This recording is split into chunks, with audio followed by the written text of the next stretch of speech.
Good evening and welcome to the campus of UW-Whitewater. I'm your host, Sam Matheny. Alongside me today is Matt Ellis. We ask you to please excuse our momentary interruption of sports from your regular daily schedule. Let's get right into it. And the NCAA recently allowed college athletes to make money off of NIL deals, name, image, and likeness. Many athletes like Alabama's Bryce Young, a five-star quarterback, signed an NIL deal this year. Does this help or hurt the sport moving forward? I mean, it definitely helps the sport. I mean, to be honest, if anything, it won't even affect the sport at all because now these college athletes are getting paid away from the universities. The universities don't have to pay them. That definitely helps these schools that were maybe worried about that. And now these students and athletes are getting financial income that they definitely deserved and they definitely needed. A lot of it was just they were bringing in money from the university and they weren't getting any sort of supplements for that, but now they're finally getting the things that they deserve, especially, for the top athletes that they truly are. I think if anything, it just sidetracks athletes from what they need to be doing. I mean, instead of where can I go to make sure I can play the best game I can, now it's where can I go to maximize my financial portfolio. And yeah, I know this isn't personal finance class from my high school, but at the same time, it's like they need to be focusing on improving themselves. I get that money is, yes, at the end of the day, that's what they're going for is money. But at the same time, I don't think that this is the right way to be going about it. Yeah, but you got to understand, people are already going to go, they're going to go to Alabama, LSU, Ohio State, Clemson. They're going to go to those top schools anyways because that's where the trainers, the coaches, everything there is already very good. And now, I don't think that's going to help or hurt recruiting in the sense that now everyone's just going to want to go there because they already were going there. And I don't understand why they wouldn't as well just go to those schools because they are top. I think if anything, it's just going to help some smaller schools get even more noticed. For example, schools like TCU. Now they're going to go and they're going to get athletes and they're still going to get paid from local deals and anything. So it's just going to help those guys. TCU is not a smaller school. That's my first point. That's my first point. TCU is not a smaller school. But at the same time, I think, yes, it will help those bigger schools with competition, but I don't think it's going to help those smaller schools at all because there's going to be so many egos in those big school locker rooms that they're going to be fighting for positions on the team. I get it. They're already doing it because they're trying to make it to the big leagues. But at the same time, I don't think it's really going to help them because egos are just going to be at the forefront of the roster. See, I don't see that at all. I mean, we've seen guys be at the top of college football like Trevor Lawrence, and I don't think that affected them in any way. I think that, they can handle it, and they're going to have to handle it eventually anyways. Are certain guys going to maybe have trouble with, dealing with the money? Yeah, but that's also a part of growing up. You can't just say that. You can't say that oh, they're going to have trouble, they're going to be immature with it. That is a part of growing up. They're going to have to understand that, hey, if they're given a lot of money, eventually they're going to have to deal with it, especially if they're going on to the pros. I think this makes the sport actually less enjoyable to watch because it's just going to be more dramatic. Yeah, I get that when there's more drama in the locker room, people like it, it's a soundbite, right? But at the same time, these players, it's just going to drive teams away. Yeah, it'll make it more entertaining, but it's not going to help the team aspect at all. Let me propose you a question. If it's Alabama versus Oklahoma and the national title game, do you care if the quarterbacks are getting paid? Will that make it less interesting as a fan to watch? No, it will not. Personally, it doesn't matter if they're getting paid or not. It's still going to be entertaining. It won't affect the viewership at all. Next up, we'll discuss the impact athletes being paid has on universities. We'll be right back. Please excuse this commercial break. We'd love to show you what it's like to be a Warhawk. Come on!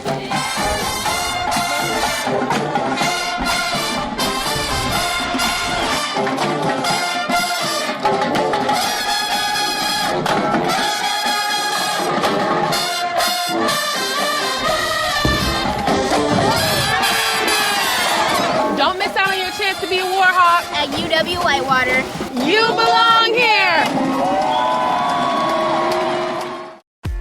UWW-TV has been an important part of the campus and community since 1980. Not only providing on-air learning opportunities for broadcast journalists and electronic media production students, but educating and entertaining our audiences with award-winning news, live sports coverage, original programming, as well as dedicating the mission to developing creative collaborations throughout campus. For more information, visit our website, our 24/7 stream, and like us on Facebook. check us out because you got to see what's on UWW-TV. UW-Whitewater Athletics, a relentless pursuit of excellence across 22 sports, powered by a tradition of success. 20 national championships, 17 since 2002. 61 individual national titles. 24 National Athletes of the Year. 616 All-Americans. 115 Conference Scholar Athletes of the Year, 1,500 community service hours annually. Be a part of the tradition and join the Warhawk family. Here at UW Whitewater Intramural Sports, we have a motto: a sport for everyone and everyone in a sport.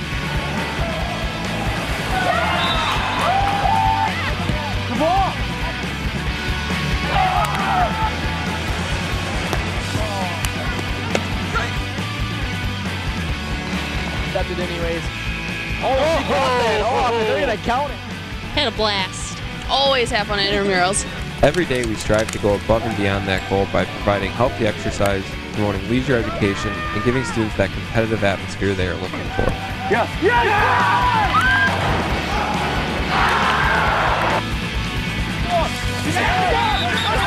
It's exciting. Brings me back to those high school days with Friday Night Lights.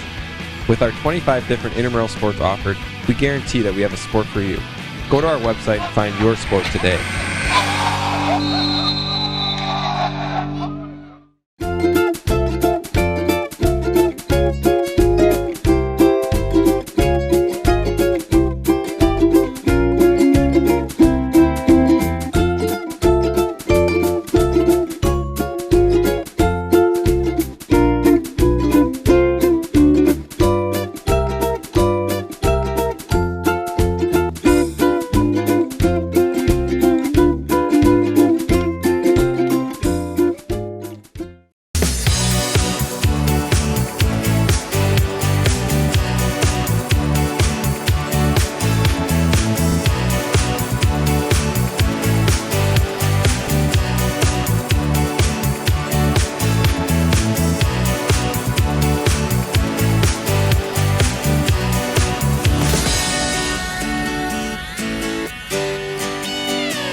Welcome back to Please Excuse our momentary interruption of sports from your regular daily schedule. With players already making money off their name, image, and likeness, do universities have more pressure? No, and this really isn't going to affect the universities at all. As long as the deals that these students are making, aren't anything that's bad, aren't anything that's negative. But if it's just a regular, just some sort of chain that's, it's acceptable, it's a fine chain, no, it won't affect the universities at all. If anything, it's going to help them because now this gets the pressure off the universities. They don't have to pay the students themselves. They're going to go elsewhere to get paid. So really, they won't be affected at all. Let's look at it from a recruiting standpoint, though, because they have to completely change the way they recruit. Players will flock to one place based on what they're getting paid for NIL deals. At the same time with that, they're going to flock to where they'll get the most playing time. It's not going to be about, okay, like in Ohio State, let's take it for example, when they had quarterback room with like JT Barrett and other players like that, they waited their turn. And now it's going to turn into whether or not they can actually, get the most playing time. And I think that's going to really change how it factors with the transferring. But not everyone's going to go to the same school because there's still only a limited number of scholarships that these schools can offer. And then if there's already a bunch of top players, you still need playing time. So if you're not going to get that playing time, it's more beneficial to go somewhere else to go and get that playing time and then go get the deals elsewhere. So it's not going to affect that aspect in recruiting. If you believed it was already stacked enough, this won't change it at all. It's just really going to be what it is already. Do you think Title IX goes out the window, though, when it comes to this? Because, then players really aren't equal because they're making more money than others. Yeah, but that's just kind of the way it works. If you're a top quarterback and you're outplaying your backup significantly, or you're a better wide receiver than someone on your teammate, that's just the way it is. Not all athletes are equal. Some are they're more talented, they're gifted, they have more production than others. That's just the way it's always going to be. I want to ask you one other thing, though, because when it comes to universities and colleges, they kind of have to make sure that their athletes are actually using the money the right way and that they're actually following state laws. Do you think that's really a problem? No, I don't think the universities have to worry about that at all. As I said earlier, it's just kind of a part of growing up. The universities don't have to regulate what the students are doing with their money. The students can do whatever they want. They can go and invest. They can go get some new shoes if they want. To be honest, it doesn't really matter what the university is like. They shouldn't have to regulate it. They should just stay away from the athletes as far as the making money goes, as long as it's not negatively impacting the universities, and the majority of these deals won't. Well, but it's affecting the university because literally they're for the university. Yeah, but like I said earlier, if it's just a regular deal with a company that's well respected, then it's fine. It's not going to help. It's not going to hurt the universities at all. I mean, if anything, too, it's getting their athletes more recognition. If you see a guy in a commercial and then you're going to go see him in that game, well, now you know that athlete, and now you're going to say, well, hey, I saw him earlier. I kind of want to watch him play now. That's fair. That's fair. But do you think that like with universities, so you don't really think it has an impact at all? Well, I don't know. I still do think that. I really do think that it still has an impact. See, I just can't say that because, look, we're in the early stages of it, so the universities are going to have to watch it closely. But as long as it's continuously going well, it's going to do nothing but benefit players. Next up, we'll discuss the one and done rule in college basketball. We'll be right back. Please excuse this commercial break.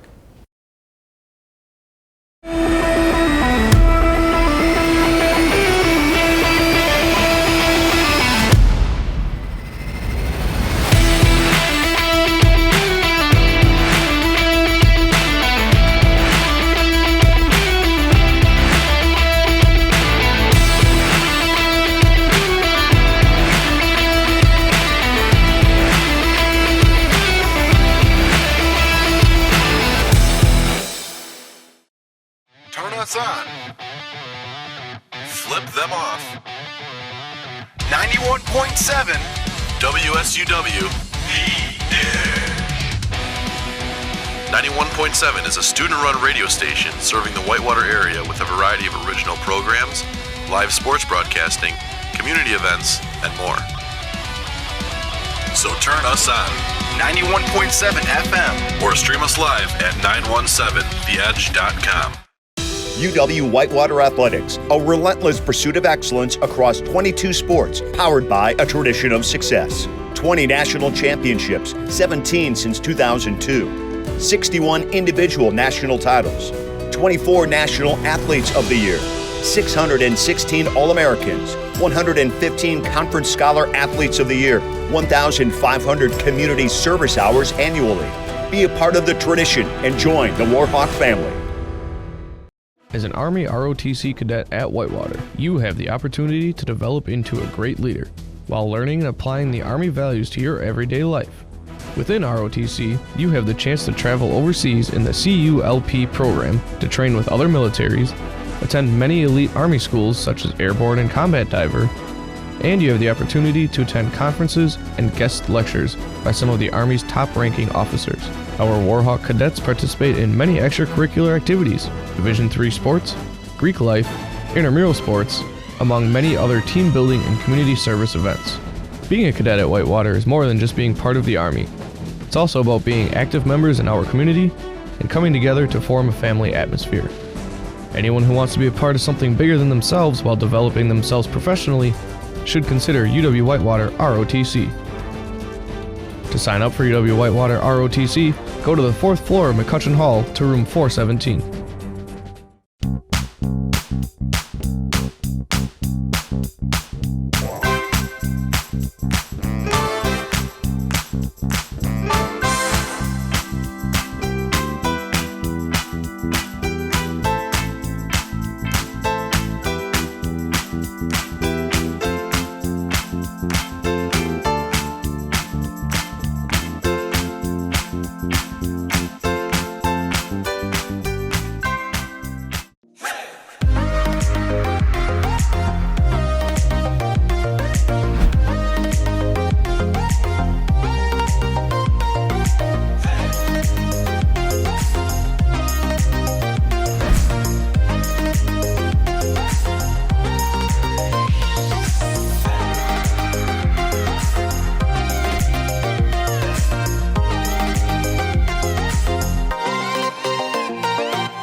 Welcome back to Please Excuse our momentary interruption of sports from your regular daily schedule. Some college basketball players are finding different ways to play 1 year of basketball before going to the NBA draft. Some are going overseas, some are playing in the G League, others are going to college for 1 year. With NIL deals now in place, do more college basketball players follow the one and done rule, or should it be changed forever? Well, yeah, I do think more players are going to follow the one and done rule, but overall it's going to come down to, are they talented enough to go directly into the NBA? Because, you know, if they were, then they're just going to go to the NBA anyways, regardless of the deals. But now these deals are actually helping college, because now if you can go and get paid for, you know, being at Duke, then why would you go overseas? Why would you go to Europe where you don't know the culture, you're unfamiliar with it, your family's not there? This is going to help colleges, because now they have an incentive to keep these players to go and play for them rather than going to play for the G League, where not a lot of people are going to watch it, but if you go and you play for a top university, well, the entire nation is going to know your name if you hit a big shot in like the national championship.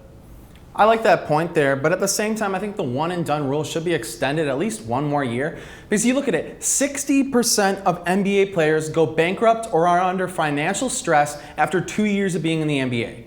So in other words, that just means that these players, they're not ready for what it has to handle.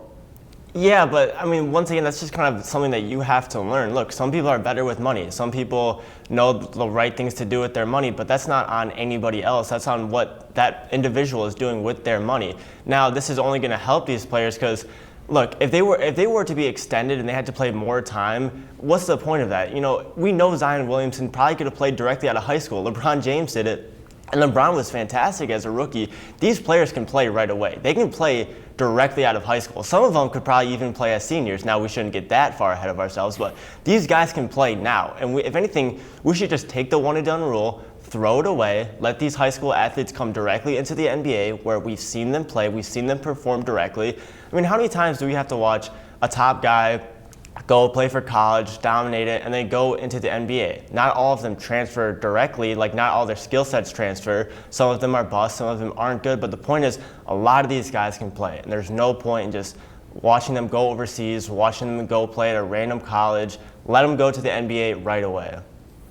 No, I really disagree with that. Have you ever heard of the name Kwame Brown?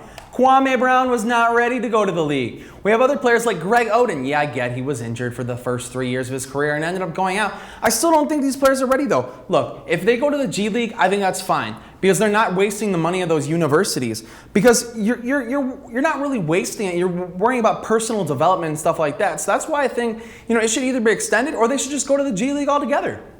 Look, if a guy's coming out of high school and he's a bust, that's on your scouting department. That's on you. You need to understand that you have to look at every single micro detail of the way these guys play, and you have to think, is this going to transfer to an NBA skill set? Are these guys ready to play in the NBA? That's 100% scouting. If you can't scout these guys correctly, then find someone else who can, because it's about time that we stop limiting these players. You know, there's so many rules that they have to follow. A lot of these guys would just go to Europe like 10 years ago because they didn't want to go to college. That wasn't who they are. They didn't want to go that route. So they would go across the globe. They'd go play in a foreign environment where they didn't know the fans. They didn't have any family there. But now the fact that we can finally get this right, we can finally say, hey, if you want to go to the NBA, then you can right away. Or if you want to go to college and then you can get paid at a side deal and still make your money and still support your family, then that's the right thing to do. I think one of the most controversial players that people think is just, you know, he's ready for the league already, Chet Holmgren. What's your opinion on him? Do you think he's ready yet? I mean, look, I do think to a degree he could be ready. A lot of these guys out of high school, I mean, they could probably give you 8 to 10 points off the bench, and they're going to show you flashes. I think if anything, it's best to get these guys involved in the NBA right away and let them grow. I mean, they're only going to develop in the league. They're only going to be better at a quicker time, and that's better for the leagues. That's what they want. They want young players who are good and are getting ready for the spotlight. I know he's good, but at the same time, I could break his arm like a twig. Like, the guy is just he's so skinny. I get it's more of a skill-based game. You have to be able to shoot the 3-ball, but he's going to get destroyed in the paint. Kevin Durant, Giannis, these were skinny guys entering the league, and I mean, look what they've done. As soon as they get involved in these professional atmospheres where the trainers are A1, they're giving them the best diets possible, these guys are growing, they're getting big, and they're getting ready for the league. Next up, we give our opinions on the transfer portal. We'll be right back here with more PEOMIOSFYRDS. What does it mean to be a Warhawk? It means allowing myself to dream big and think outside the box. Pushing the limits of what I think is possible seeing ideas through from start to finish, collaborating with professors and peers, and seizing opportunities in the community to put my knowledge to use. I'm studying abroad, learning another language, and listening to the stories of others. I'm making lifelong friends and fearlessly sharing my gifts with the world. As a Warhawk, I stay balanced, take great care of myself, and get out of my comfort zone. I refuse to let the past determine my future. And I'm taking confident steps in the directions of my dreams. Sometimes it doesn't make sense. And other times it couldn't be more exciting. But I will keep my goals in mind and never quit.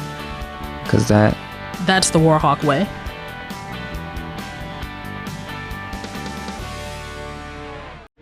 Video One Media Services provides accomplished students the opportunity to enhance their college experience by working with real-world clients.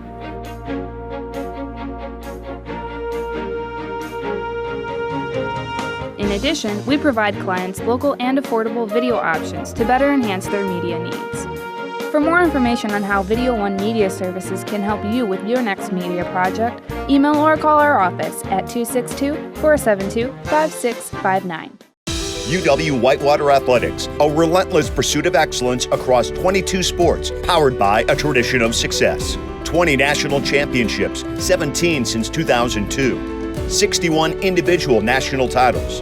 24 National Athletes of the Year. 616 All-Americans. 115 Conference Scholar Athletes of the Year. 1,500 community service hours annually. Be a part of the tradition and join the Warhawk family.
The NCAA updated the transfer portal in 2018, and at the surface, it seems like athletes are given a second chance with another opportunity at a different program. However, it has been criticized by Nebraska head coach Scott Frost and Ole Miss head coach Lane Kiffin. Should college athletes be able to transfer or not? Yeah, they 100% should be able to transfer. I'm all about what the individual should do that's best for them. These coaches, they can leave their programs whenever they want. Sure, they sign contracts, but there's always a way to get out of that. They shouldn't be locking the students in a way to play. For example, if the education isn't exactly what the student wants, then they can go to a different university and they can still go and play football. So it's the best of both worlds for these students when they're allowed to transfer out of the university that they were kind of being held captive for if they're not allowed to leave. Held captive? They chose that school. They chose to be recruited by them. And when a player transfers to another school, it's taking another opportunity from someone who has been loyal to that program. Yeah, but how many times do these students go and they get offered like a false promise? you're going to start right away. Or the education we offer here is really good until you find out, hey, maybe it's not as good. These students, they should be allowed to really go wherever they want. If it's not working out in your first year and you don't like it and it's stressing you out, you don't like the environment you're in, why shouldn't you be allowed to go play for a different school where you think that you're going to be valued more, you think that you can show off your skill sets more, you're going to get more attention from the national media if you're playing well? I mean, that's really the big thing. We've seen guys transfer plenty of times and they only impacted greatly from transferring. On the flip side of that, I'd say that it takes away from the personal development and the athletic development too from these players, because if they're transferring schools, it just means that they won't stick with the program, they won't actually better themselves, and I'd argue that it's not actually helping them. I think it's actually hurting them in their development as a player. I am glad you mentioned that, because there's a guy who wasn't doing so well in his school and he transferred to LSU and he probably became one of the greatest college quarterbacks of all time, and that guy's Joe Burrow.